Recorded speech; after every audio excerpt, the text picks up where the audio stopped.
Merci à vous tous qui nous suivez et surtout Bino Baimbo Kabozolanda, information ya République démocratique du Congo. Depuis Mikolo Ebele, classe politique est dominée par la révision de la Constitution. Nangamu mususu toyoki mwana mboka Corneille Nanga elongo na Jean-Jacques Mamba ba annoncé que bakobimisa ba vérité sur les élections de 2018. Est-ce que la population congolaise a sous la besoin de l'élection 2018 et surtout quand on sait que Corneille Nanga a été pour beaucoup dans Makabouana Nyonso. Corneille Nanga, au moment où la population avait besoin de cette vérité-là, alors la vérité était. Corneille Nanga, quand Martin Fayoulou parlait de la vérité des urnes, Corneille Nanga a passé son résultat au peuple congolais. Et aujourd'hui, presque 6 ans, voire même 7 ans, après 8 ans, après, Corneille Nanga vient nous dire il a des vérités, Yacobi Missa. En guise de quoi? Jean-Jacques Mamba, qu'est-ce qui fait qu'aujourd'hui, a se retrouvé dans l'opposition? Dans l'opposition, côté de la rébellion. Parce que Jean-Jacques Mamba est dans la rébellion. Dans l'opposition, il est dans la rébellion. Lui qui était ici à Kinshasa, élu. Jean-Jacques Mamba à Tambola, Naba G13. À l'intérieur, on pouvait citer Delis Sanga, Jean-Jacques Mamba, Patrick Mouye, l'actuel ministre de la communication et médias et porte-parole du gouvernement. Yoana Lilo, Asana Bakouande. Et au cours de cette émission, nous allons aussi aborder ces grands sujets. Il y a un évêque catholique. Donc, ça, la référence, dans ma propos au moins dans Mboka Joseph Kabila Kabange, à Lobaki, au moment où je me battais pour défendre, convaincre la population à voter oui pour cette constitution, les évêques catholiques étaient contre et plusieurs étaient dans les ambassades.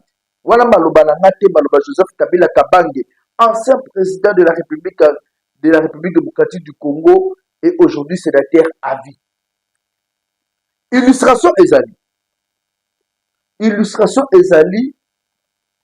Bandeko na biso Joël et Anke Atoms. Tamu bakomote ba olaksebino. Illustration Ezali. Ndengeni Joseph Kabila atenira ka propos. Chers compatriotes, je sais qu'aujourd'hui plusieurs sont déçus. Puisque Joseph Kabila Kabange Batubazela Kaike Ayaka après assassinat il y a Mouzé aux populations de Selelaka puisque Mouzé Ayako libéré Mboka Oyo à l'époque Zaïre a commis seulement République démocratique du Congo dans ma Mboka dictature où il s'en a 32 ans. Mouzé Aye malheureusement a se laissé qui accompagné par le Rwandais, les Ougandais, les Zimbabwéens, Bangolais, Bilomoko Boyebi, Bayaka, non Mouzé à l'époque, Afdel, Bayaba libéré Boka.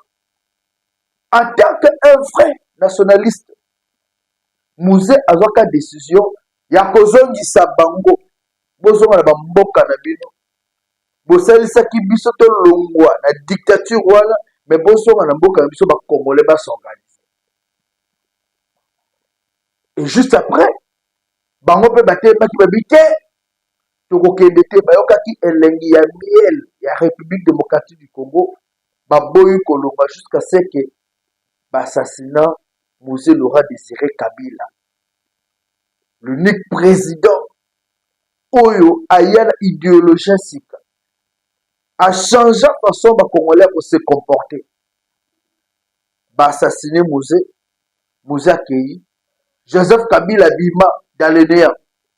Mutu moko ta koka kondima ke Joseph Kabila est grâce à président Mboka. Oh, puisqu'à l'époque, il n'était même pas ni ministre, ni député, ni sénateur.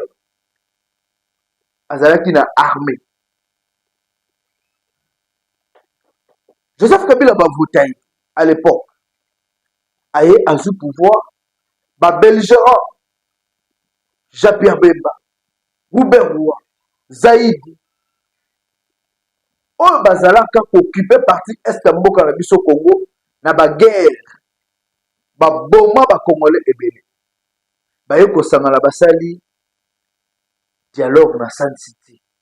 Et pas wapi constitution o lelo ebima. Basali dialogue, bakaboli ba pouvoir, ba nommé ba député, ba nommé ba sénateur, puisqu'ils ont été nommés et non élus. C'est ça la différence. Mais lelo toza na ba institution élue et non nommée. Tous les sénateurs au Bazali lelo, ils ont été élus. Les députés ont été élus. Élection et saléma. Or, à l'époque, 2001-2002, Joseph Kabila continue à pouvoir, bah, sénateur, bah, voire même bah, commissaire, bah, tout le monde nommé.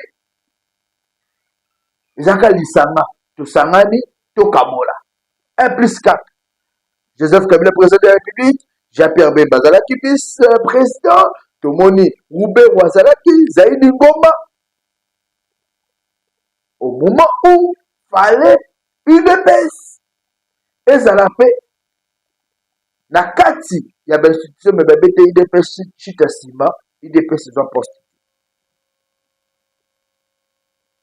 Je me souviens d'un discours. Il y a Moussa Laurent Désiré Kabila, à l'Obasan Titi, accueillera peuple congolais, puisque Balobaka vérité. Mais comme il s'agit de constitution, il y a une constitution, il y a transition. Constitution, on doit ça, il y a constitution, il y a transition. Il y a constitution, la population congolaise a couvert pour ça. Constitution, Oyo, ils ont travaillé depuis le mois de janvier 2000. Constitution, ils ont promulgué, le 18 février 2006. Tant que UDPS a fait la marche pour dire non la constitution. Tant que même les évêques disaient non la constitution. Joseph Kabila Kabange, comme il a dit, il était le seul Yakotambola dans RDC Mobimba. Pour inciter la population à dire oui la constitution. Et les évêques étaient même contre. Daté. Tolanda, Joseph Kabila à l'Obakaya. C'est que je suis peut-être le seul à avoir battu campagne pour l'adoption de cette constitution. Le seul à travers le pays. Les autres avaient carrément rejeté la constitution. Ils étaient restés sur place ici à Kinshasa.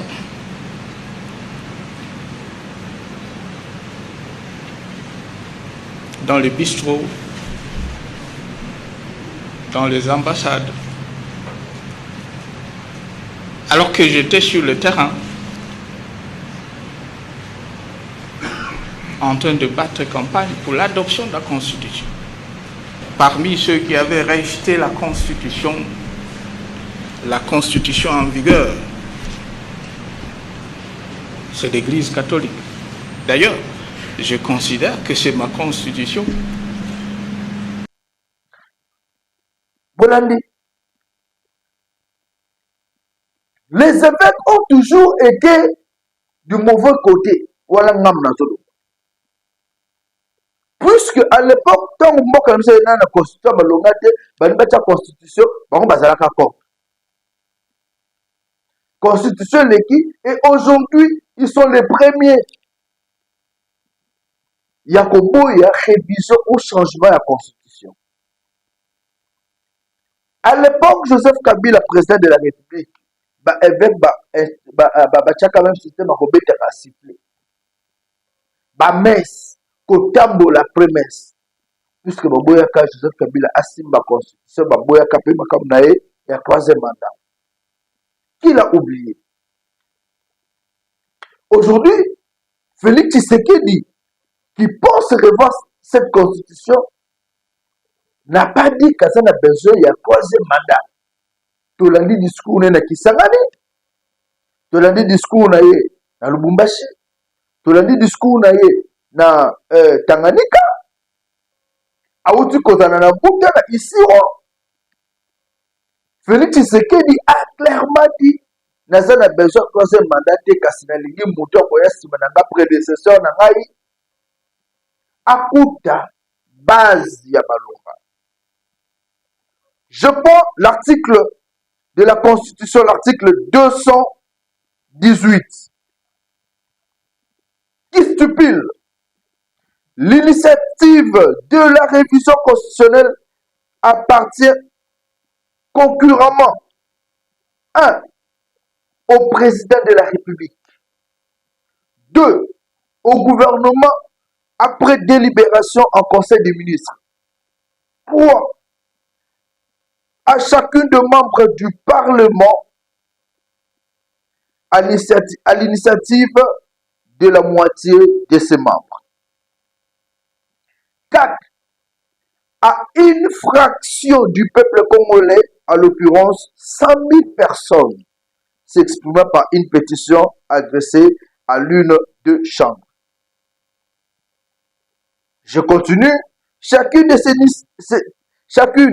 initiatives est soumise à l'Assemblée nationale et au Sénat qui décide à la majorité absolue de chaque membre du bien fondé du projet, de la proposition ou de la pétition de révision. Chers compatriotes, dossier à révision de la Constitution, chef de l'État a coqué pour apporter. En 2011, Joseph Kabila Kabange, à l'époque président de la République avec toute sa majorité,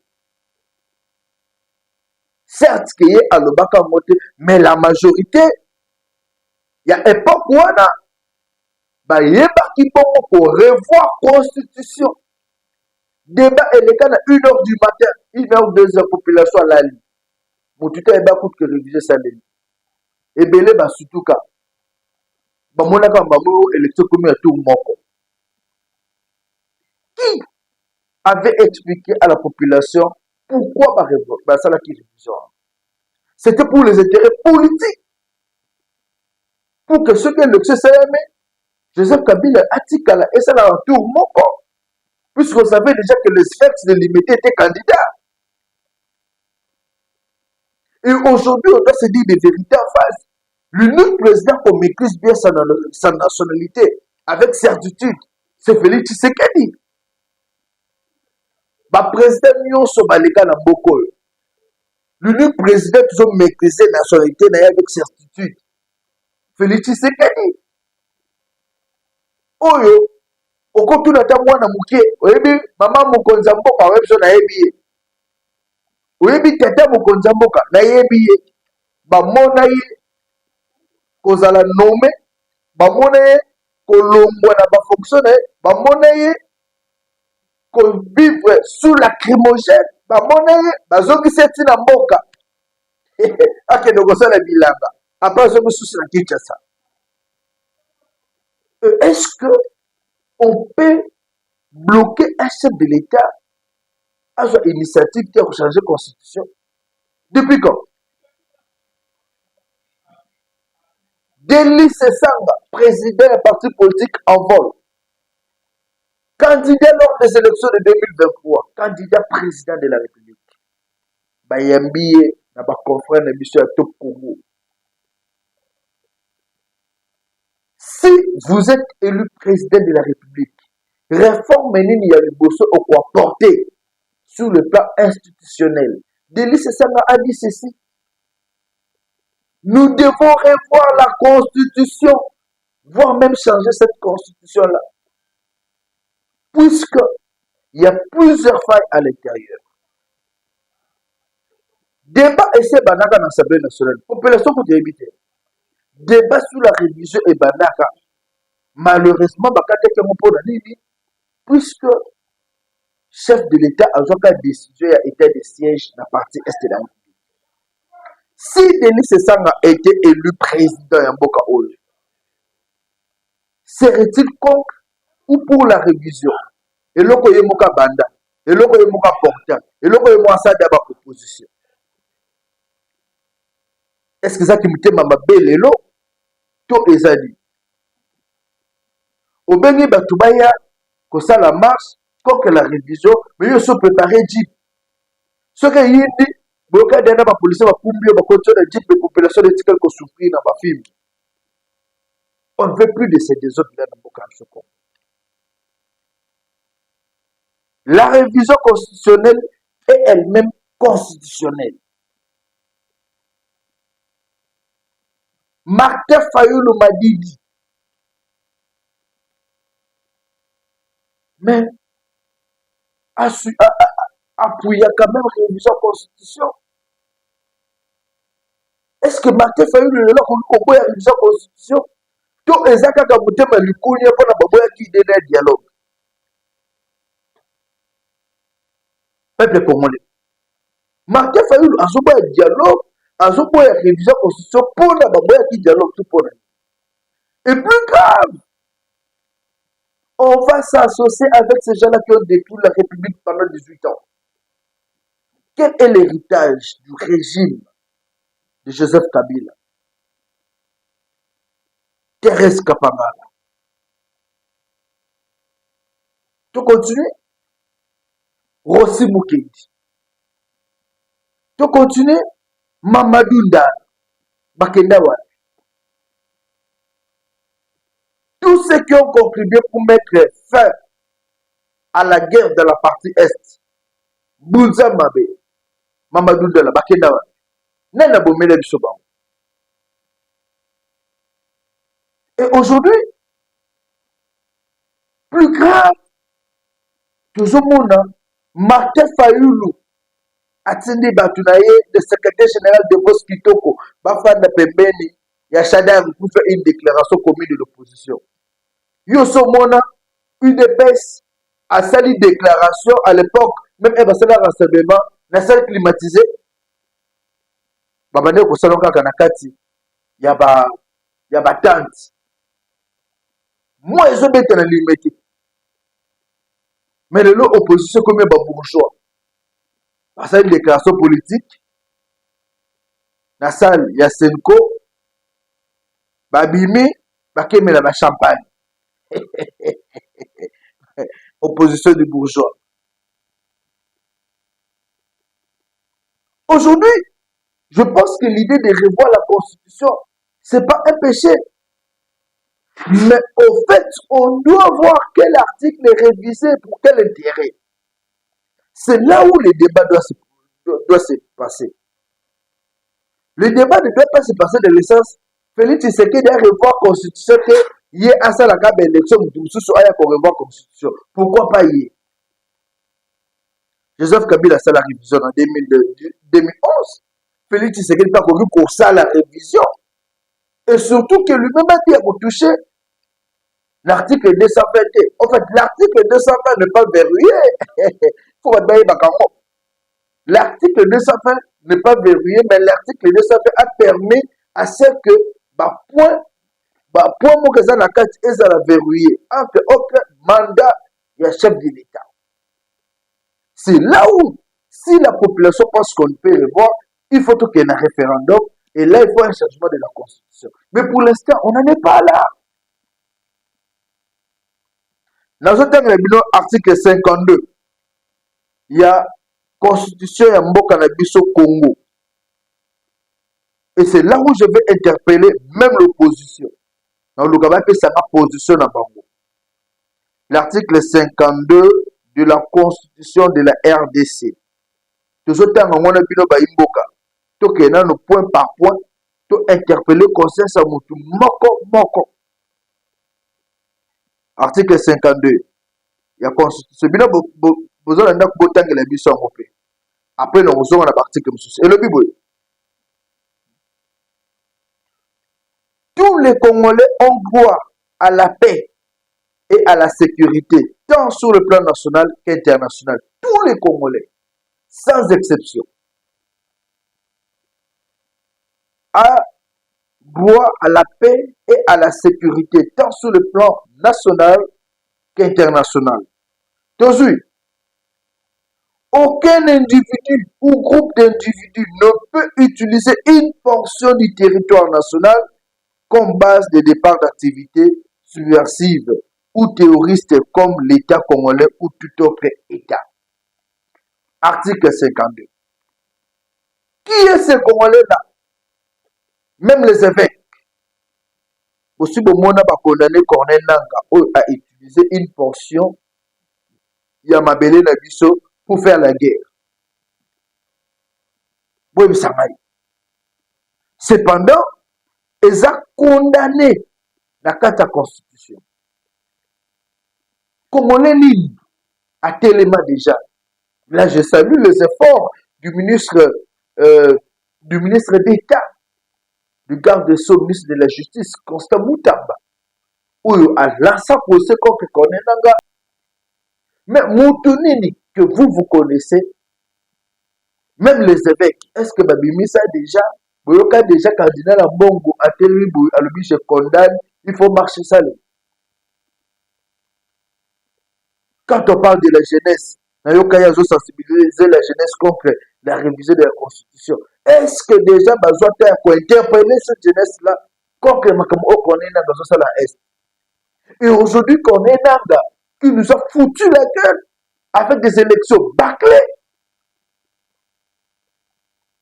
qui a donné une majorité forfaiture, n'a pas tué à FCC à l'époque, en 2018. Peut revenir aujourd'hui pour dire, je vais dire la vérité au peuple congolais par rapport aux élections de 2018.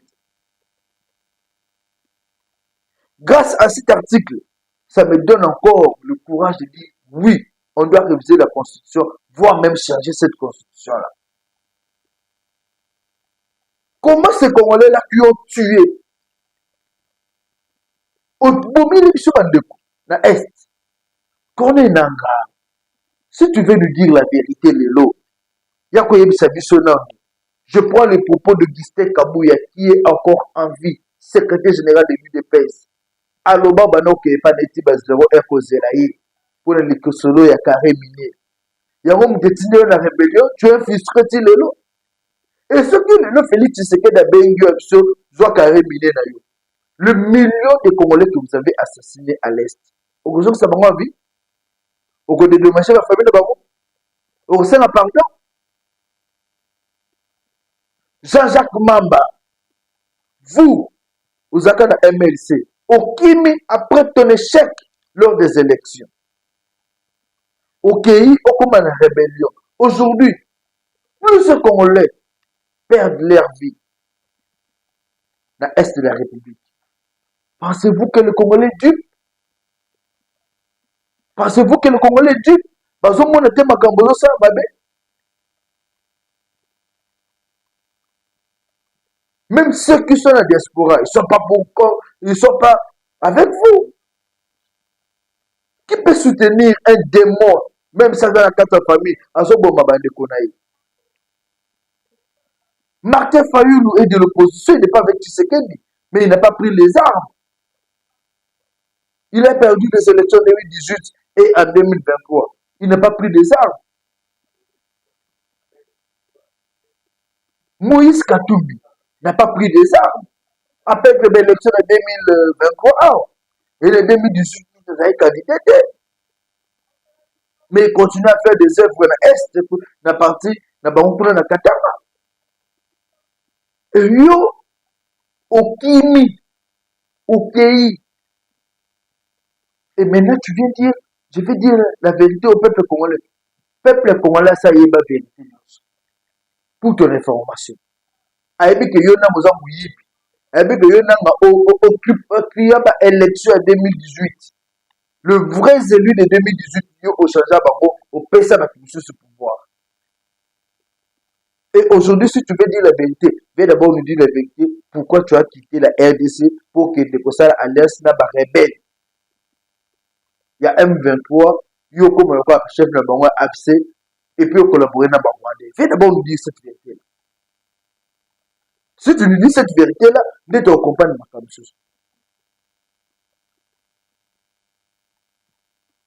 Il n'y a pas un Congolais plus spécial que l'autre. Non. Au diaboliser la population, au momi. Chaque fois quand je vois, Balobi, il y a eu 10 morts, il y a eu 15 morts, il y a eu 20 morts. Et ça n'a pas la beauté de voir cette population-là mourir. Et demain, vous allez revenir, Bolini dialogue ça, vous allez revenir pour occuper des postes.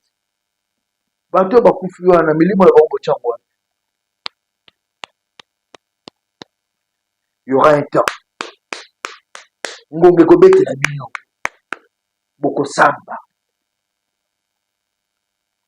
Il y aura un temps. Ngombe kobete la bino. Toko pangre binota à la stade des martyrs. Cette population-là n'est pas dupe. Qu'on est dans le yaka awa comme la société civile, non? Joseph Kabila Zio a Tcheouan. Le quoi président Seni. Église catholique, boya kayo. Ma confession religieuse est belle, boya kayo. Obima le roi Monsanto. Tantôt église Philadelphie, tantôt église Moussousou. Lélo, au comme rebelle, pour la carré minier. Frère, Corné Nanga, Zambako, Beto Fibo ici Kozani. Faut pas blaguer avec les Congolais. Non, faut pas blaguer. Tous on a un dossier à révision constitutionnelle. Il y a un article 222. Chers compatriotes, ma politicien va distribuer. Télécharger la constitution, tu as un téléphone, article moko. Vous allez comprendre que cette constitution a été conçue pour le belligérant. Ils avaient pour la bissoboité, pour la peuple. Constitution, ils ont permis que les lots, Bazu Joël, to Atom, c'est pas pour Misaï Balamoko, ministre. Et, Bango, belligérant, Bango, Batouana, Basala déjà bloc. Bakanga, pour Nakaka Bango Barinyaka. Nazui, article 222. Il y a constitution, le béni. Article 222, il y a constitution. Le Togotana et le moko toujours analysé. Article 222, il y a constitution et le Bible. Les institutions politiques de la transition restent en fonction jusqu'à l'installation effective des institutions correspondantes prévues par l'attribution. S'il vous plaît. Article 222 de la Constitution. Les institutions politiques de la transition restent en fonction jusqu'à l'installation effective des institutions correspondantes prévues par la présente Constitution et exercent leurs fonctions, leurs attributions conformément à la Constitution de la transition.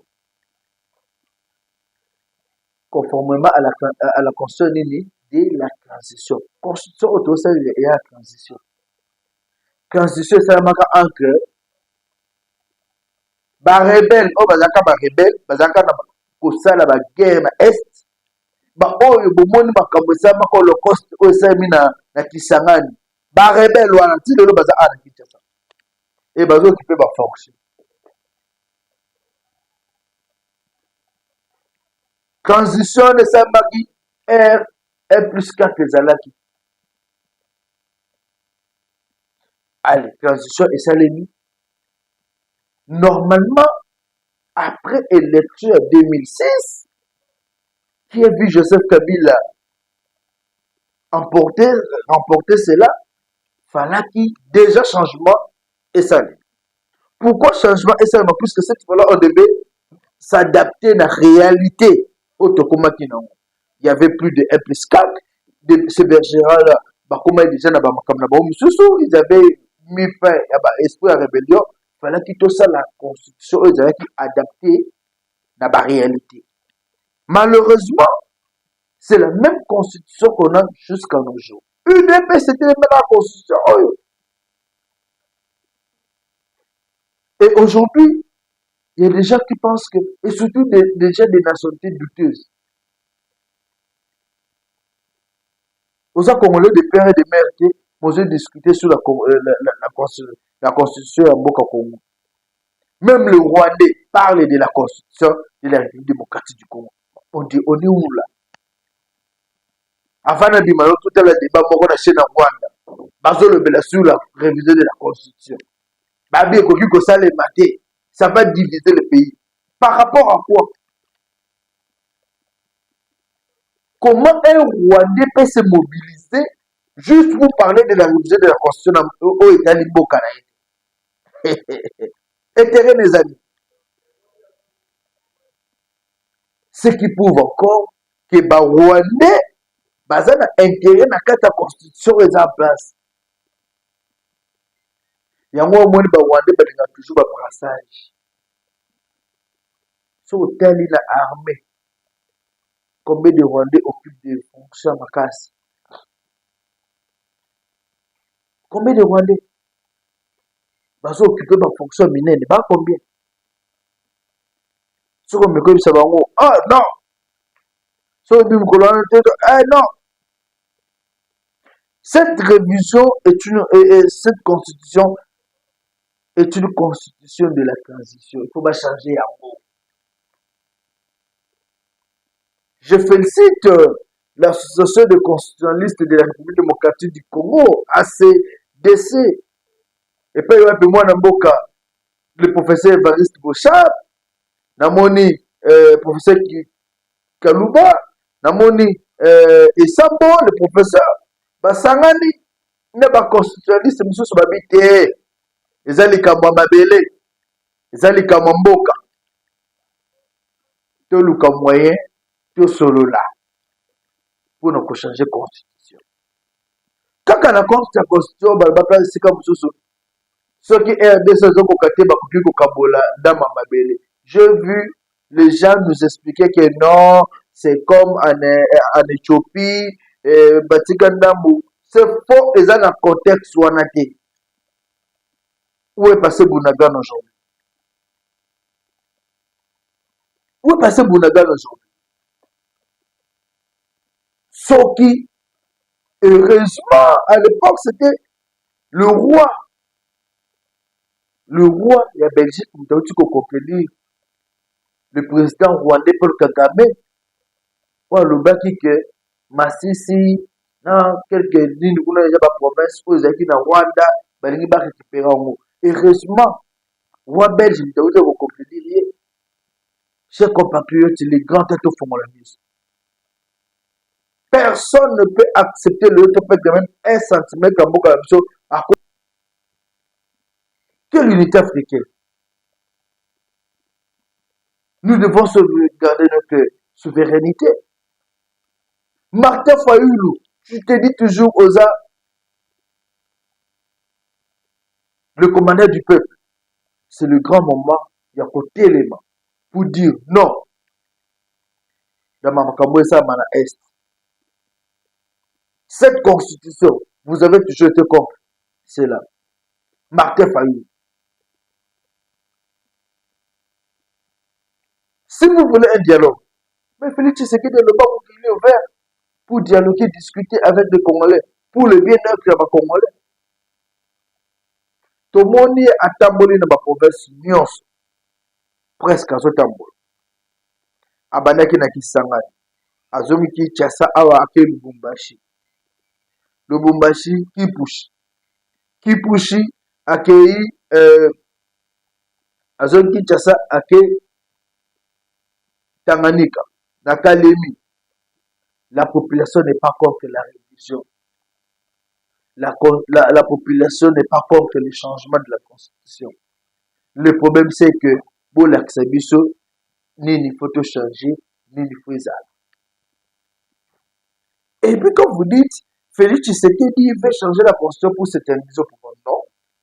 Lui-même a dit ça. Ici, il a dit, mon souhait, ce n'est pas de m'éterniser au pouvoir. Natika Elebo, on a ma prédécesseur dans la.